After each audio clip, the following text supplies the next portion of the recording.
जय हिंद दोस्तों, कैसे हैं? उम्मीद करता हूं आप सभी अच्छे होंगे। आपकी तैयारी प्रिपरेशन बहुत ही अच्छा चल रहा होगा। हम पढ़ रहे थे राजस्थान का अध्ययन, जिसके अंदर क्लास 6, 7 हमारी कंप्लीट हो चुकी है। 8वीं क्लास आज हमारे लिए स्टार्ट हो चुकी है। तो आप लोग इसे रूबरू फेमिलाइज होने के लिए लास्ट तक बने रहे। जो भी भाई बहन है उनको भी बता दें कि क्लासें हैं, काफी इंपॉर्टेंट है। चाहे वो 6ठी 7वीं 8वीं का स्टूडेंट हो, चाहे आपका कंपटीशन की तैयारी करने वाला हो, चाहे जो पहले से पढ़ लिया हो तो रिविजन के लिए हो। आप लोग जरूर लास्ट तक बने रहे। इसके बाद में विस्तृत चर्चा हम जब हिस्ट्री, ज्योग्राफी, पॉलिटिकल ये 8वीं क्लास हमारी कंप्लीट होने के बाद में हम शुरू करेंगे। आज हमारी 8वीं क्लास स्टार्ट है, जिसके अंदर हम पढ़ेंगे 18वीं सदी का राजस्थान।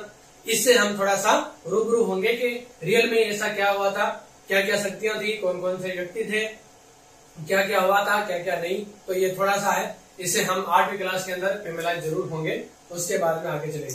तो 18वीं सदी का राजस्थान, इसके बारे में हम थोड़ी सी चर्चा करते हैं। मराठा शक्ति को, क्योंकि ये जब हम हिस्ट्री पढ़ेंगे ना, तो उस समय हमें थोड़ा सा यहाँ से आइडिया रहेगा, थोड़ा सा हमें नॉलेज रहेगा, तो वहां पढ़ने में हमें आसानी रहेगी, इजी रहेगा। इसलिए मैं ये क्लासे करवा रहा हूँ आपको, ताकि आपके लिए आगे असुविधा नहीं हो। मराठा शक्ति को सर्वप्रथम शिवाजी ने संगठित किया था, बिल्कुल आप लोग जानते हैं। औरंगजेब की मृत्यु के पश्चात मराठा शक्ति ने उत्तर भारत में विस्तार की नीति अपनाई। यानी औरंगजेब की जब मृत्यु होगी उसके पश्चात जो मराठा शक्ति है, इन्होंने उत्तर भारत की तरफ रुख किया और इधर अपना जो वर्चस्व है वो बढ़ाने की नीति अपनाई, जिससे वे मालवा और गुजरात पर आक्रमण करने लगे। इसके कारण से वो मालवा और गुजरात पर आक्रमण करने लगे। मालवा का क्षेत्र है जो राजस्थान और मध्य प्रदेश का सम्मिलित क्षेत्र माना जाता था उस समय। राजस्थान में सर्वप्रथम मराठों ने 1711 ईस्वी में मेवाड़ में प्रवेश किया। बिल्कुल आपका इंपोर्टेंट क्वेश्चन है, अगर आपको पूछ लिया जाए राजस्थान में सर्वप्रथम मराठों ने कब और कहां पर प्रवेश किया, तो 1711 ईस्वी में मेवाड़ में प्रवेश किया।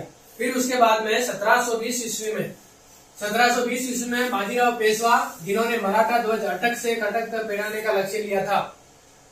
1720 में पेशवा बाजीराव ने मराठा ध्वज अटक से कटक तक फहराने का लक्ष्य लिया। आपको एग्जाम में इंपोर्टेंट क्वेश्चन बन सकता है। 1726 ईस्वी में मराठों ने कोटा में बूंदी पर आक्रमण किया। 1726 में उन्होंने कोटा और बूंदी पर आक्रमण किया था। 1728 ईस्वी में डूंगरपुर में बांसवाड़ा के शासकों ने खिराज देना स्वीकार कर लिया। ये एक कर था खिराज, जो मराठों को 1728 ईस्वी में डूंगरपुर और बांसवाड़ा रियासत के जो शासक थे, इन्होंने देना स्वीकार कर लिया था।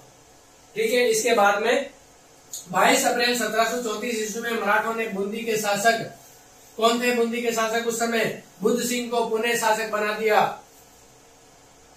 22 अप्रैल 1734 में मराठों ने बूंदी के शासक बुद्ध सिंह को पुणे शासक बना दिया।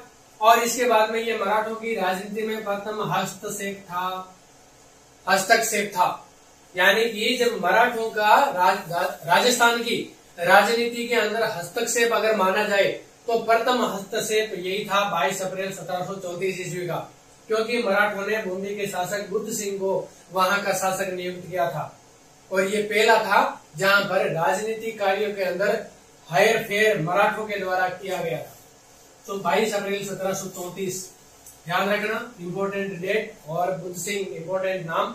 इसके बाद में चलते हैं हम हुरडा सम्मेलन।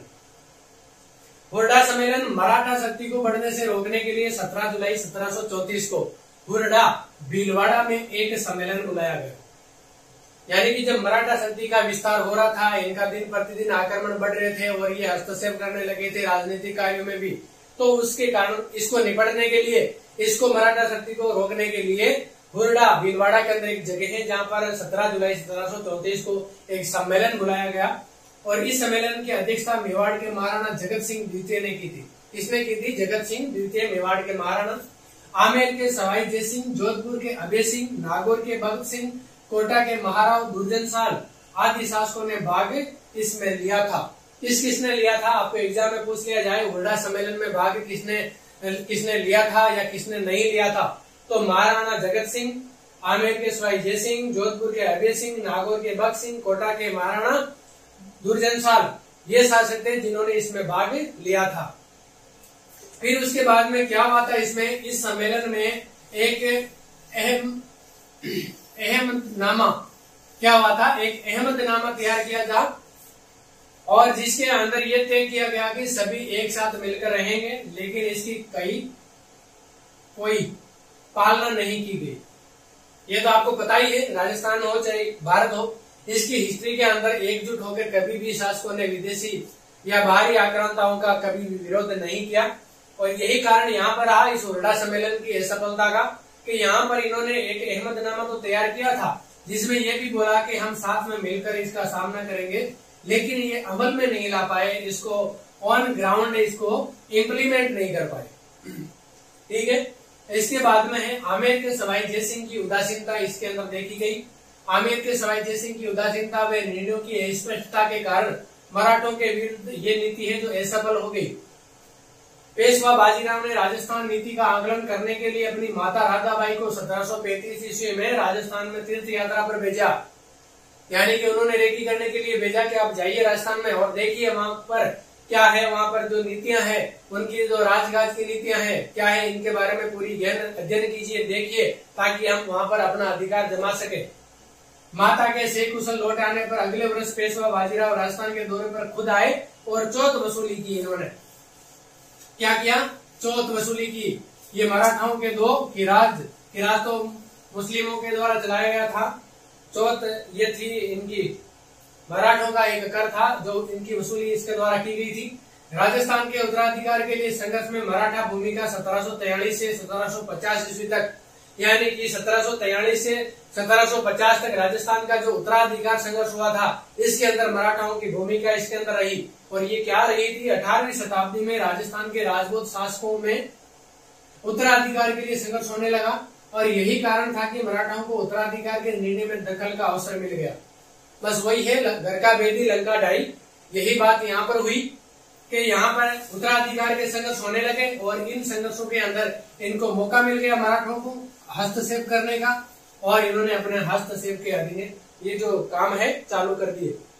जयपुर उत्तराधिकार संघर्ष, जयपुर के अंदर उत्तराधिकार का संघर्ष हुआ, किस किस के बीच में हुआ? सबसे पहले देखिए, उदयपुर के महाराणा अमर सिंह द्वितीय की पुत्री थी चंद्र कंवर बाई। इनका विवाह सवाई जय सिंह के साथ 1708 ईस्वी में इस शर्त पर हुआ, यानी कि इससे शर्त विवाह हुआ था अमर सिंह की पुत्री चंद्र कंवर बाई का विवाह सवाई जय सिंह के साथ में 1708 ईस्वी में। और यह शर्त क्या थी कि मेवाड़ की राजकुमारी से उत्पन्न पुत्र ही जयपुर के सिंहासन पर बैठेगा। क्या शर्त थी? जैसे अभी भी जो शादियां होती है हमारे समाज में तो शर्तें होती है ना, वही शर्त इस समय भी लागू थी और यही शर्त थी कि जो चंद्र कंवर के द्वारा जो पुत्र उत्पन्न होगा वो ही जयपुर के सिंहासन पर बैठेगा। और 1743 ईस्वी में सवाई जय सिंह की मृत्यु हो गई और मृत्यु होने के बाद में तो पता है क्या होता है, मेवाड़ की राजकुमारी चंद्र कंवर बाई से उत्पन्न पुत्र माधो सिंह ने अपने मामा महाराणा जगत सिंह द्वितीय के सहयोग से सवाई जय सिंह के बड़े पुत्र ईश्वर सिंह के ऊपर या उनको क्या दी? चुनौती दे दी कि भाई ये शर्त तुम्हें याद होगी या नहीं होगी, लेकिन मेरे मामा और मेरे नाना मेरे बाकी सभी परिवार वालों को याद है और इस शर्त के मुताबिक जयपुर के सिंहासन का अधिकार मेरे पास ही है।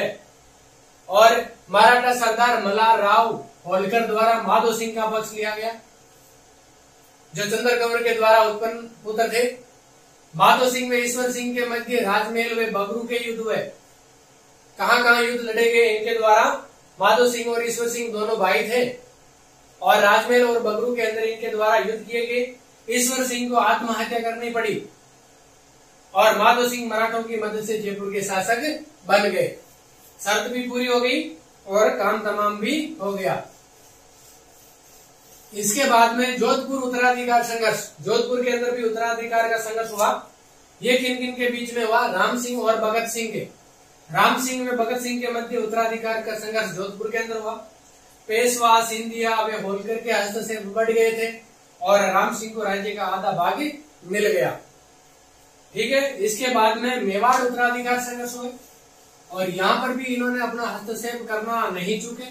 मेवाड़ में उत्तराधिकार संघर्ष कब हुआ? 1761 ईस्वी में महाराणा राज सिंह द्वितीय की मृत्यु होने से हरि सिंह को मेवाड़ के सिंहासन पर बैठा दिया गया। किसको बिठाया गया? हरि सिंह को मेवाड़ के सिंहासन पर बिठाया गया। बाद में हरि सिंह में रतन सिंह के मध्य उत्तराधिकार का संघर्ष हुआ और मराठों का हस्तक्षेप होने लगा। मेवाड़ की सामाजिक, सांस्कृतिक, आर्थिक व राजनीतिक प्रगति के मार्ग अवरुद्ध हो चुके थे यहां तक आते आते। इसके बाद में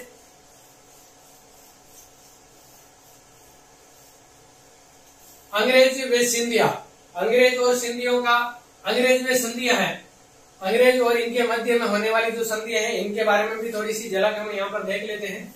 1817 से 1800 ईस्वी में राजपूत शासकों से अंग्रेज सरकार ने संधियां करनी शुरू कर दी। ठीक है।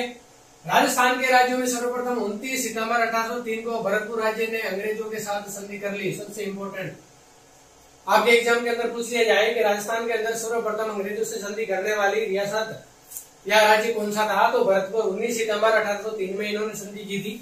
फिर 1818 ईस्वी तक सिरोही राज्य को छोड़कर सभी ने कंपनी का संरक्षण में आ गए, यानी कि 1818 ईस्वी तक एक सिरोही राज्य को छोड़कर बाकी सारे के सारे अंग्रेजों के अधीन आ गए थे, अंग्रेजों के संरक्षण में आ गए थे। तो ये था आज की क्लास के अंदर इतना ही, बाकी हम करेंगे अगली क्लास के अंदर। उम्मीद करता हूँ आपको समझ में भी आया होगा और आप क्लास के लास्ट तक बने रहें, इसलिए आपका धन्यवाद। जय हिंद, जय भारत।